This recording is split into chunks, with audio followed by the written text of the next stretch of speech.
Saya ke Ibu Dr. Rahel Yunginger, aktivis lingkungan. Bismillahirrahmanirrahim. Assalamualaikum warahmatullahi wabarakatuh.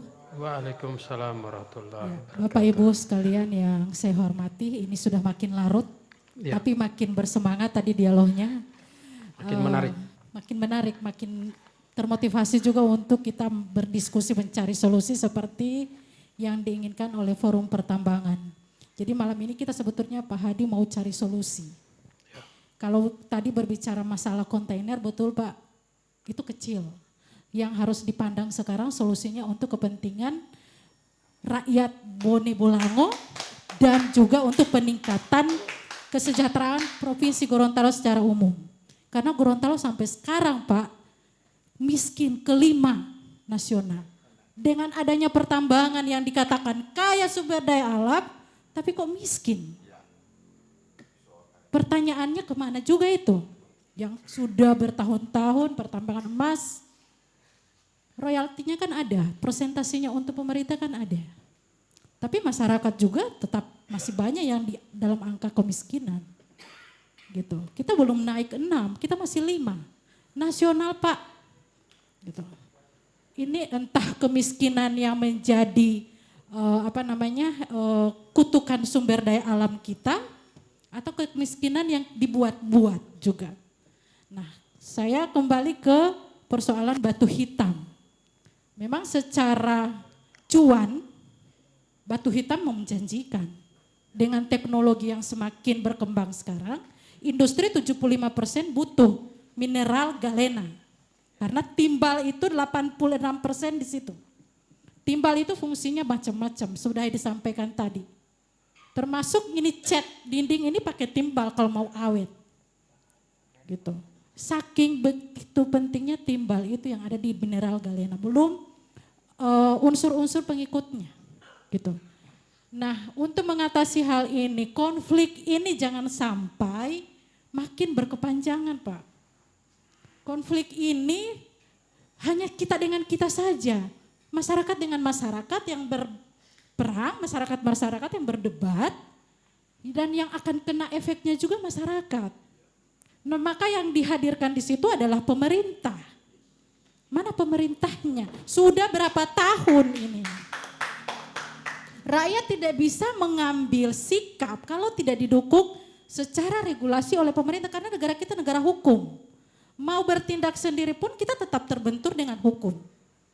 Jangan nanti sudah ada yang terpidana, sudah macam-macam orang yang terpidana, baru kita melakukan pembelaan. Itu terlambat kalau menurut saya. Harusnya dari awal diadvokasi. Dan pemerintah harus hadir di situ Pak. Jangan dibiarkan. Karena masyarakat juga tidak tahu produk hukum yang terbaru, yang lama itu seperti apa. Masyarakat tidak melihat itu, mereka hanya melihat bagaimana hari ini makan. Gitu.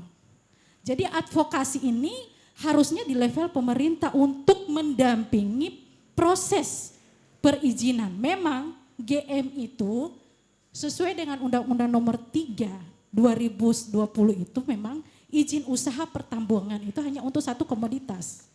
Dan itu emas untuk mereka. Tetapi kalau itu saya dengar tadi, komoditas ini berada di wilayah pertambangan, mereka punya, maka mereka memang di undang-undang itu diberikan prioritas. Mengusulkan, meminta permohonan, mengusulkan permohonan kepada menteri. Gitu. Dan apabila mereka tidak berminat, mungkin mereka karena lebih tertarik dengan emasnya dan mereka tidak berminat dengan mineral galena, pemerintah bisa memberikan hak itu kepada pihak lain. Nah ini di sini celah bagi pemerintah Bone Bolango dan Provinsi Gorontalo. Celahnya di situ. Silakan ini diperjuangkan. Jangan dibiarkan rakyat sendirian. Gitu. Yang berikut, kalau saya lihat tadi juga, saya dengar tadi ada siswa yang harusnya sekolah justru beralih jadi aktivitas pertambangan di sana. Sayang, kenapa pemerintah diam? Ini kan SDM-nya kita Pak. Pendidikan kita makin menurun kalau seperti ini. Generasi kita makin menurun kualitasnya kalau dibiarkan. Kenapa ada pembiaran seperti itu? Saya juga bertanya dari pihak akademisi, saya melakukan pendidikan. Saya sangat prihatin kalau ada anak-anak sekolah, mereka meninggalkan bangku sekolah hanya untuk kegiatan pertambangan. Kenapa tidak ada upaya memfilter itu? Gitu. Kita mau jadi generasi emas di Gorontalo, tapi kok seperti ini, tidak ada upaya untuk melakukan terobosan-terobosan agar ini tidak terjadi di Bone Bolango untuk siswa-siswa tadi. Kemudian masalah pertambangan yang dilakukan secara tidak ada izin. Maka sebetulnya izin itu seperti yang tadi saya sampaikan, kalau kita menggunakan Undang-Undang Nomor 3 tahun 2009 ada celahnya. Kemudian nanti pemerintah Bone Bolango atau nanti pemerintah provinsi melalui DPRD provinsi atau Kabupaten Bone Bolango itu bisa bernegosiasi dengan GM. Duduk bersama, tidak boleh parsial-parsial seperti yang disampaikan dari forum pertambangan tadi. Memang harus bersama-sama kalau memang cinta terhadap rakyat di Gorontalo. Harus duduk bersama, membahas ini dan mencari solusinya. Maka saya datang dengan solusi, segera lakukan konsolidasi itu. Supaya GM harus memilih, ini mereka tambang atau tidak, karena ada di wilayah mereka. Secara regulasi mereka memang diprioritaskan untuk itu. Kalau memang mereka tidak berminat, maka menjadi celah untuk pemerintah Provinsi Gorontalo untuk bisa mengajukan permohonan. Bahkan Koperasi juga. Koperasi ini izin pertambangan rakyat punya celah untuk menjadi pengelola usaha pertambangan. Di Undang-Undang Nomor 3 2020 ada itu. Hanya ya tadi itu administrasi, tentunya memenuhi administrasi dan sebagainya. Nah, betul yang disampaikan tadi, kenapa tidak dikawal untuk proses itu. Nah, saya kira banyak celah yang bisa kita lakukan untuk menyelamatkan agar keuntungan yang tadi disampaikan ini betul-betul keuntungan murni untuk masyarakat dan PAD-nya di Provinsi Gorontalo dan Kabupaten. Karena untuk royalti dari usaha pertambangan itu 6% masuk ke pusat. Gitu. Tetapi di provinsi ada untuk untuk kabupaten juga ada, kabupaten yang bahkan bukan kabupaten asal mineral itu dapat kebagian 2%. Gitu. Nah, berarti itu untuk keuntungan Provinsi Gorontalo. Makanya saya bilang galena ini akan terus mineral, Bapak Ibu, ini bukan batuan. Mineral ini akan terus naik.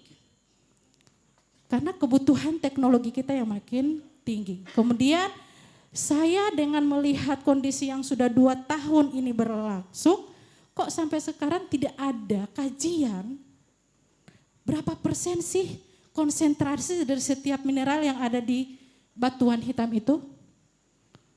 Kemudian cebakannya di mana, persebarannya di mana, gitu. Sehingga ini bisa kita berbicara berbasis data itu. Nah, harusnya juga memang dari undang-undang itu menyatakan bahwa pemerintah pusat akan mendelegasikan urusan penelitian, pengkajian dalam rangka menyediakan data itu dan pemerintah pusat yang menunjuk gitu. Apakah itu BUMN, apakah itu Badan Riset Nasional gitu. Tetapi ini kan bisa kita lakukan upaya-upaya untuk mendorong ke arah sana supaya nanti kita bisa menentukan hitungan-hitungannya. Kalau memang ini lebih banyak mudaratnya karena persoalan lingkungan juga ada di situ, persoalan sosialnya ada di situ, maka kita akan mencari upaya lain untuk mensejahterakan masyarakat Gorontalo. Dan bagaimanapun galena ini merupakan sumber daya lokal untuk kebutuhan yang sangat menentukan kesejahteraan rakyat, tetap kita berikan wilayahnya untuk rakyat, Pak. Kita harus tetap berkeadilan kepada rakyat, tetapi caranya mengikuti aturan juga. Seperti itu.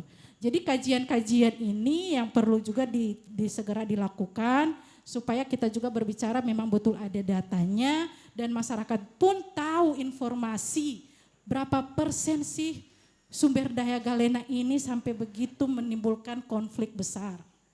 ini berapa tahun mau dikelola. Berapa tahun ini akan dikelola. Gitu. Ini sampai sekarang tidak ada data-data seperti itu. Jadi itu dulu dari saya Pak Hadi. Wassalamualaikum warahmatullahi wabarakatuh. Waalaikumsalam warahmatullahi wabarakatuh.